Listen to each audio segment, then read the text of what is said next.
Okay.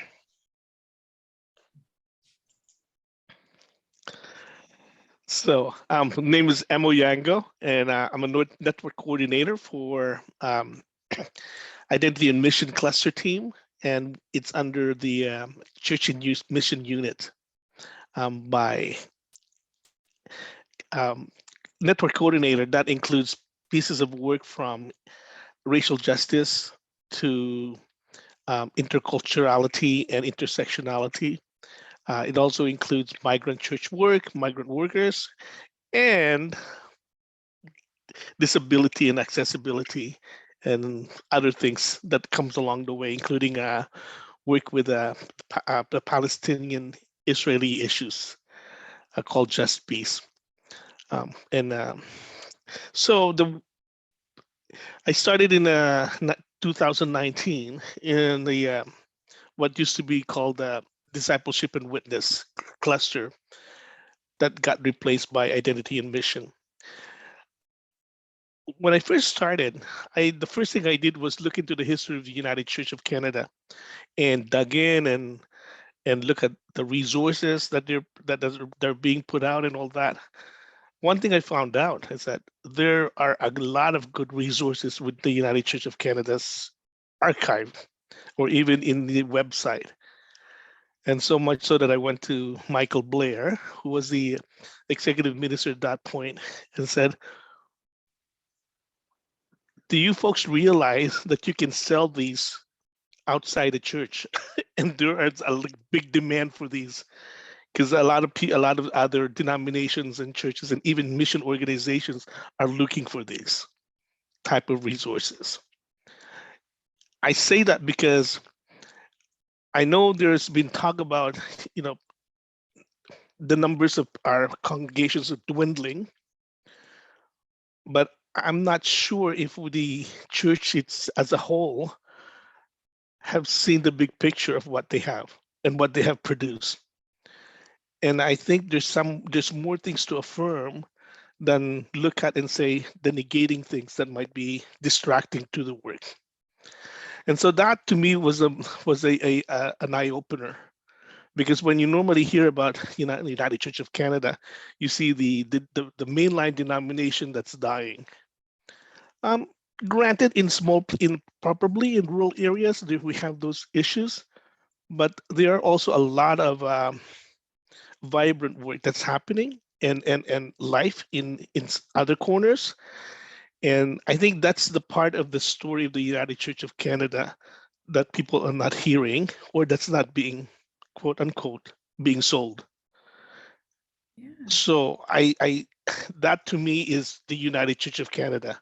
So when we start talking about how do we grow, I think the core items are in there.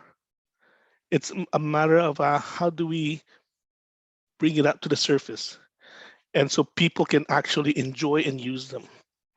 So I mean, I'm quite involved in the racial justice work and anti-racism, but a lot of the stuff that they produced even back in the 2020 years ago, I looked at it and said, this is still people are still using this as a core, as base, as foundational to what they're doing. But we think by producing new things in the now, it's more relevant. But the truth is, a lot of those core work had been done, and we forget in making things palatable, perhaps, then we forget those things. I love So that. I leave That that at the point right now. yeah, this is such a unique view on sort of innovation and moving forward, is this sense that there might actually be answers already in the roots or in things that we've already done historically. Well, that's it, right? So if you look at just look at the history of anti-racism in the church, in the denomination, well, way back in the 70s I mean, when they reworded, or in the 60s, when they came up with the new Song of Faith. I think it is Song of Faith, if I'm not mistaken. And then in early 2000, the anti-racism statement, the policy came out. Mhm. And then they moved into the intercultural um, commitment to become an intercultural church, 2007. And then a very detailed understanding, right up articulation of becoming an intercultural church in 2012. And then 2019, you have, or 2020, you have this, the wrong, 2021, when when the denomination put out a commitment to become an anti-racist denomination. So all of those things are actually rooted way back, apologies, in a commitment and in policies. So we didn't have to what you would call this, rediscover the wheel. Yeah. It's there. We were just affirming and aligning everything else in the present to what was there before. So the prophetic voice has been there. Yeah. I think what's happening is, perhaps what needs to happen is the rediscovery of those prophetic voices. Yeah. In many ways, we're living it out. So That's really, I'm just like fascinated. This is such a great reframing of the work that you've been doing, and that it sounds like the United Church of Canada has been doing historically.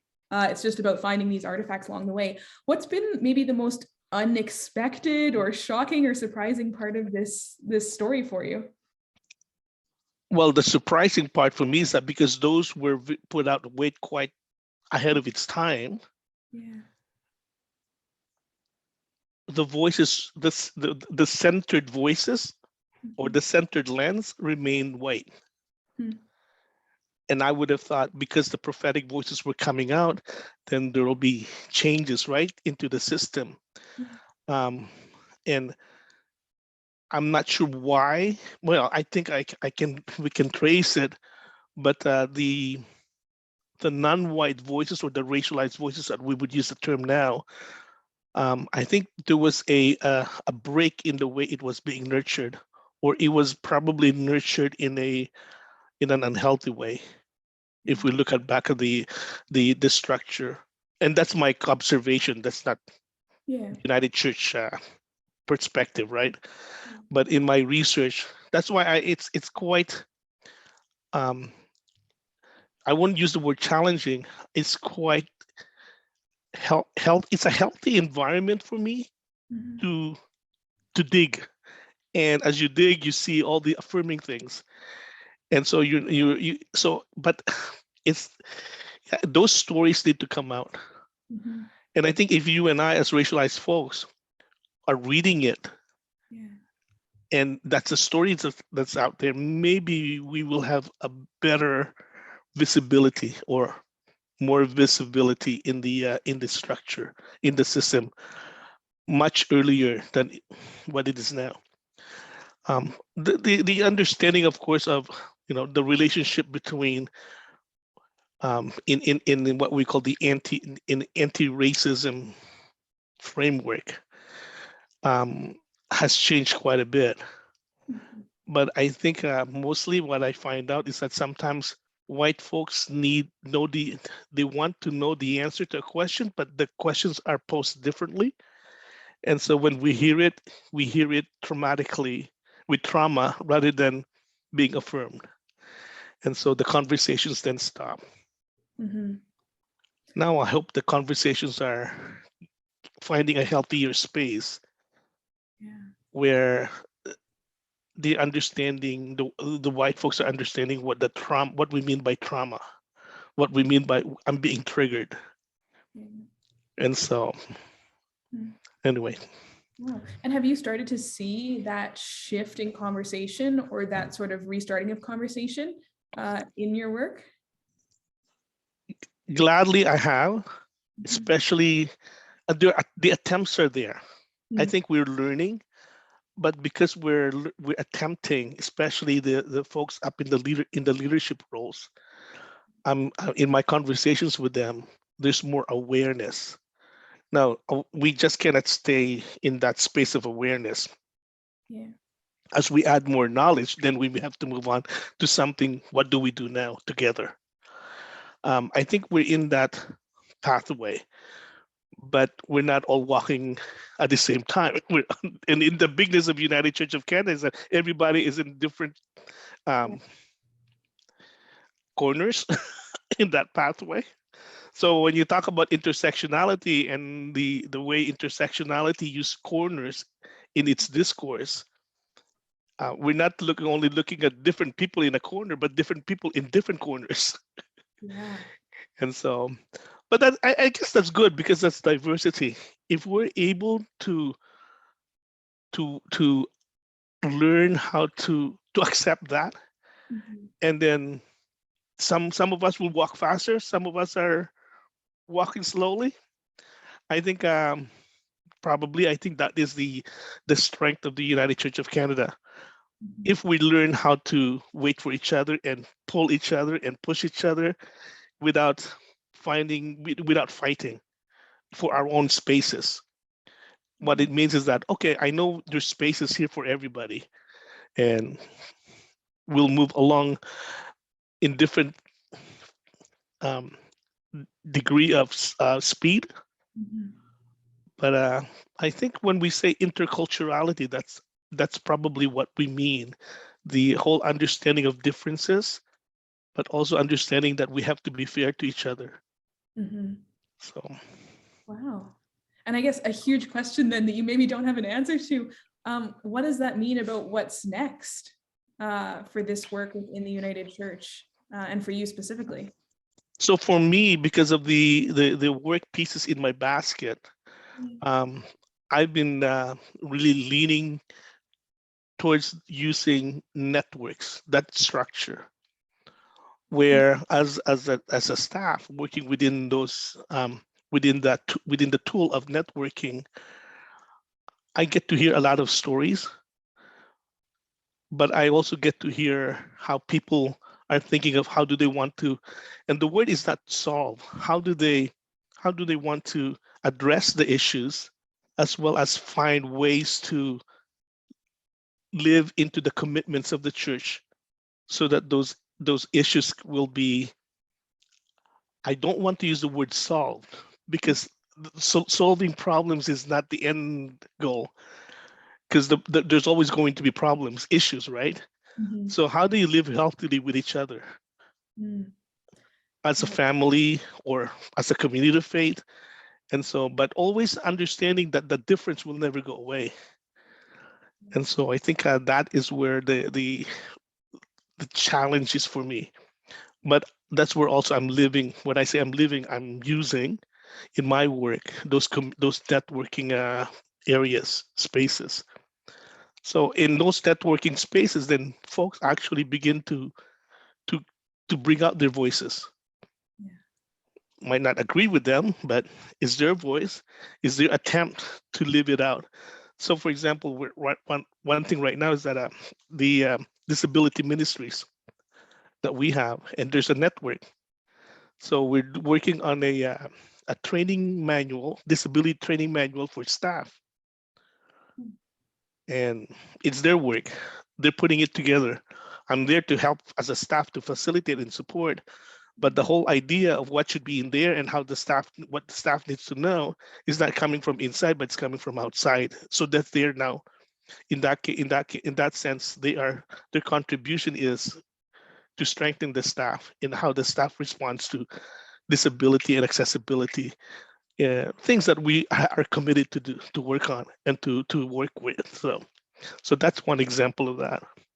Yeah. Wow. So this real genuine commitment to centering marginalized voices and marginalized experiences in sort of developing what the future of church will look like.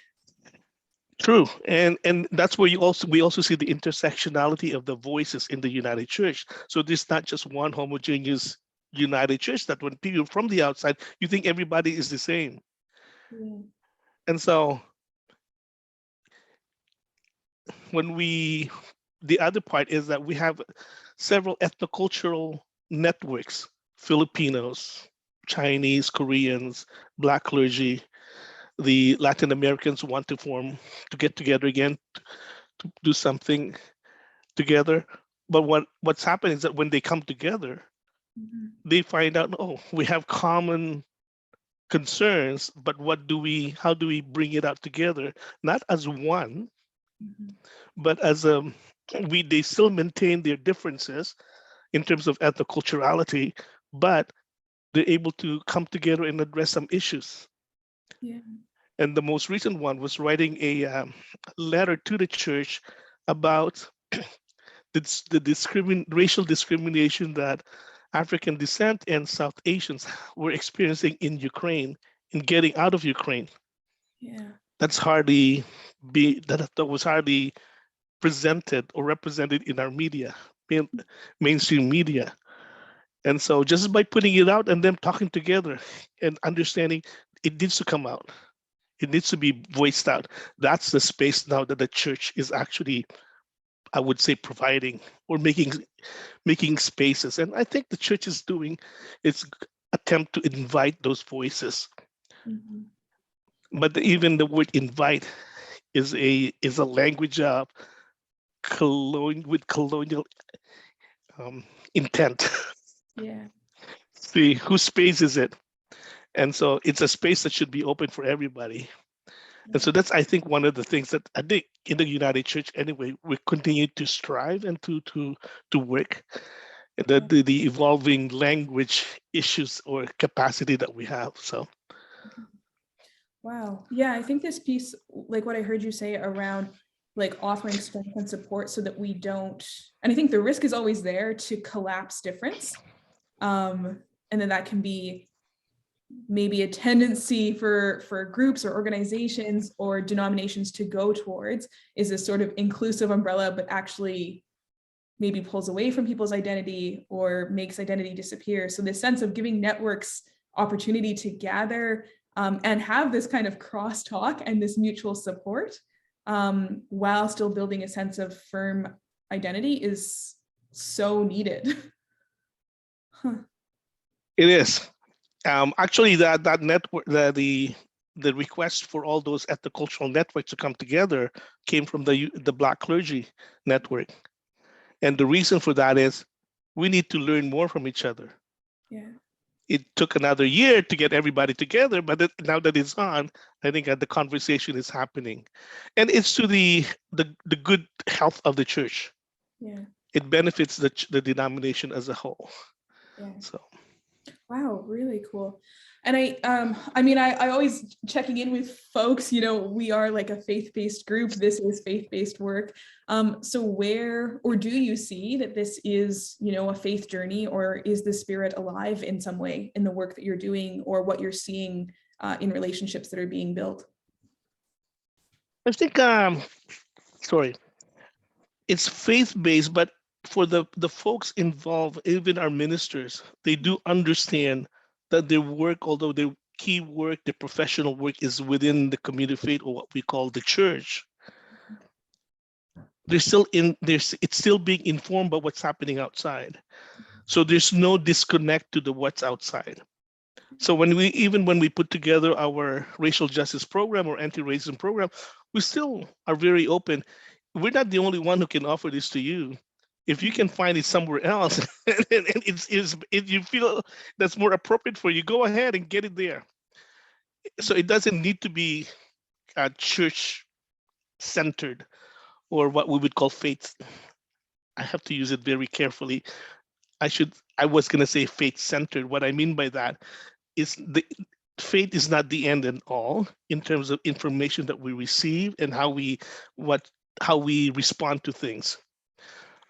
It's just like faith is important to us because of the way we want to at least spiritually journey. I hope that makes sense. Yeah, absolutely. Yeah, I So think that's this lovely piece of this all sits within the context of community, that we can't separate out the work that's happening here from the broader global context, the broader local context, even for smaller communities, about what's happening. That those things are so deeply tied and connected to each other in the work. yeah, for sure. Yeah, I Wow. mean, even Ukraine is an example. Yeah. Um, it's not happening in any faith-based space, but we're responding. Mhm. But we're not just saying we're responding because God loves you. Whether God's love you or not, I don't care. I think we responded because it's our connectedness to humanity. Yeah. And so, and that is within the the the the commitment and in the voice of the church. And Mhm. so, when I Yeah. say church denomination, Yeah, I love that. This sense of maybe shared values around justice and love and compassion being part of what moves us towards each other and towards these challenging times and challenging conversations. yep. So, yeah, I think you've said it right there. Yeah, I'm so inspired by the work that's happening on your end. And like I'm new still to doing work with the EDGEy team. So I don't even know about some of these archival documents that exist within the United Church of Canada. So I'm excited to hear that there are historical pieces. There's a bit of a thread there that can be followed, and that there's exciting work on the horizon, I think, about moving forward in this sort of anti-racist way. But and even in networking with EDGEy, although EDGEy and Identity Mission are from the same unit, but Mhm. when we come and network together, I learn more. Okay, this is what EDGEy is doing. So, well, that's part of the picture for us. And so, how then do we work with EDGEy, or how can my work be informed by EDGEy? Is a part of the conversation. But that has to be very intentional on my part because I can just say, oh, well, that's EDGEy, that's in the corner, and this is my corner. Yeah. So the conversations have to be intentional. And I've learned a lot from how beneficial EDGEy is to the unit. So there you go. And vice versa, I'm sure. I think this, like I said, this piece of, our contexts are tied, so we're constantly informing each other and growing out of what we experience or come to learn in connection and conversation. Really cool. Very true. Hmm. I can say more about that, but I'm glad that we're in the same unit and I work with EDGEy. Yeah, absolutely. Is there anything else that you want us to know about the work that you're doing or what's coming up in this realm? So the one that's coming up is the formation of. Oh, you'll be interested in this. So in 2021, last year, we started it was a 1-year project where we there's a learning community of 6 young Black youth affiliated, associated with the United Church of Canada. So they came in together, and what they did was did research of the history of Blacks in the church, not just in the United Church of Canada, but as a whole. And there's some, of course, focusing on the United Church of Canada in some of their work. At the end of that, last December, 4 of those youth participants came together and they work on a curriculum for anti-racism training for youth. So in the course of the talking about that, but they're writing it from the Black lens, which is different, coming out very differently, because normally it's written before I think, before George Floyd, the death of George Floyd, the murder. A lot of um, the lands that had been used or were being used were coming from not necessarily white lands, but a mixture. So it always sounds differently if you're racialized and sitting in that training. But the thing is that at the end of that, the question was, how do you want this delivered? I said, no websites, no Zoom webinars. It's like it's like no more Facebook. Bring us the, and then finally said, as much as possible, can we put this in an app? Where the youth, as all youth, they just get inside in and out of that app and work on it, and they can communicate with anybody in that app. And so that's where the challenge is. We're trying to find that person to help create that app. So if you can get it out, you're talking about the something innovative. And that is the one what I would call non-negotiable item that they want to see happen.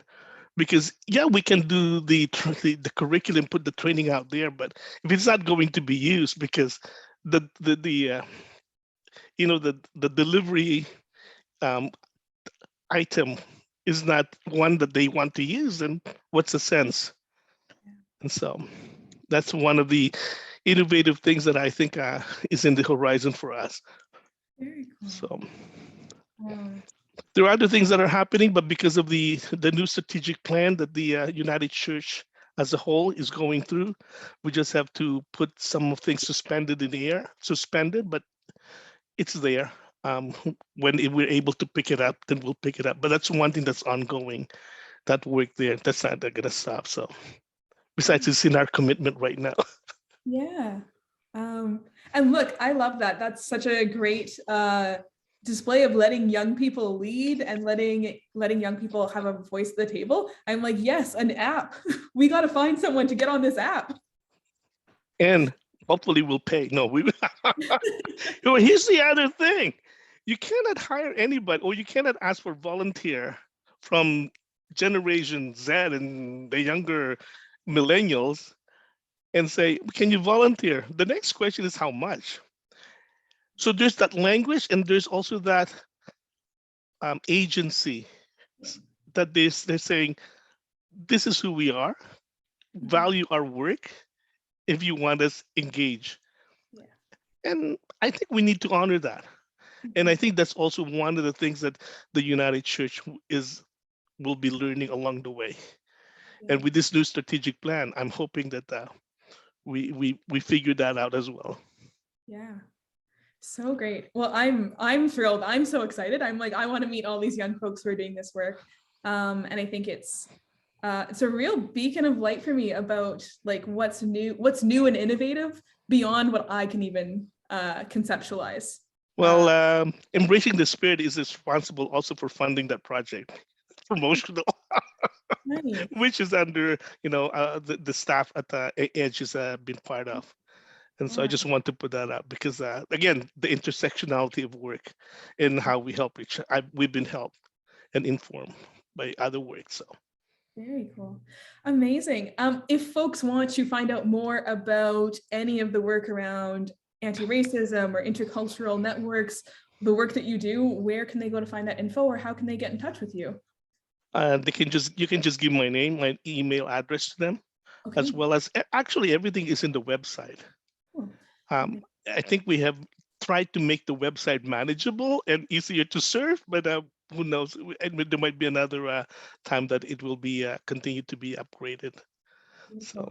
Okay, well, thank you so much today, Emo. It's been so neat to hear about the work that's happening in your corner, and knowing that it's hopefully getting little lines drawn and that all these corners are coming together and finding their ways to be part of a really broad, big, exciting picture. So I'm grateful for your time today, and hopefully we can connect soon. Yes, thank you, Zoe. Much appreciated the time.